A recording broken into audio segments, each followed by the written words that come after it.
দেৰগাঁৱলৈ গৌৰৱ কঢ়িয়ালে অনুৰাগ প্ৰীতমে সদ্যঘোষিত অসম লোকসেৱা আয়োগৰ দ্বাৰা পৰিচালিত সংযুক্ত প্ৰতিযোগিতামূলক পৰীক্ষাত দেৰগাঁৱৰ অনুৰাগ প্ৰীতম বৰবৰাই 19 নং স্থান লাভেৰে দেৰগাঁৱলৈ গৌৰৱ কঢ়িয়াই আনিছে।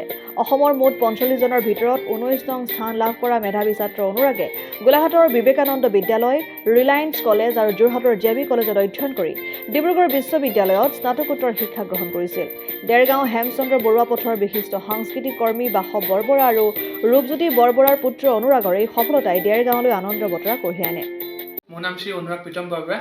আজি সদ্যঘোষিত অসম লোকসেৱা আয়োগৰ কম্বাইণ্ড কম্পিটিটিভ এক্সামিনেশ্যনত মই আজি ACS ৰেংক 19 পাবলৈ সক্ষম হৈছোঁ আৰু এইবাবে মই যথেষ্ট সুখী।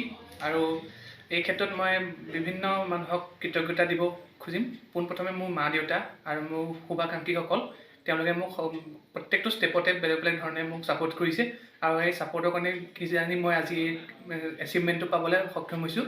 তাৰ বাহিৰে মই ভগৱানক সদায় কৃতজ্ঞতা জনাব লাগিব যে ভগৱানে মোক এই ক্ষেত্ৰত এটা ভাল অপৰচুনিটি দিছে যাতে মই ৰাইজৰ কাৰণে কাম কৰিব পাৰোঁ।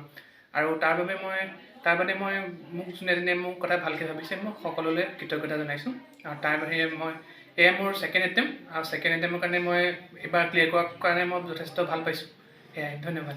ভৱিষ্যত কিবা সপোন আছে তোমাৰ বেলেগ এই ক্ষেত্ৰত? হয়, মই এই ক্ষেত্ৰতে কাম কৰি যাম, মানে ৰাইজৰ কাৰণে কাম কৰি যাম। আৰু যদি মই চাওঁ আৰু APSC ছাৰ্ভিচৰ আণ্ডাৰত মই যি মোৰ কেপেবিলিটিজ হ'ব, যিমান মোৰ পাৱাৰ পাব, সেই ক্ষেত্ৰতে মই সেইবোৰ ইউজ কৰি মানে মই ৰাইজৰ হকে কাম কৰিব চেষ্টা কৰিম। আৰু ৰাইজৰ বিভিন্ন শ্ৰেণীৰ মানুহক, মই দুখীয়া হওক, ধনী হওক, মিডল ক্লাছ হওক, চবকে মই সমানে চেষ্টা কৰিম যে চবকে মই সেৱা জনাব পাৰোঁ।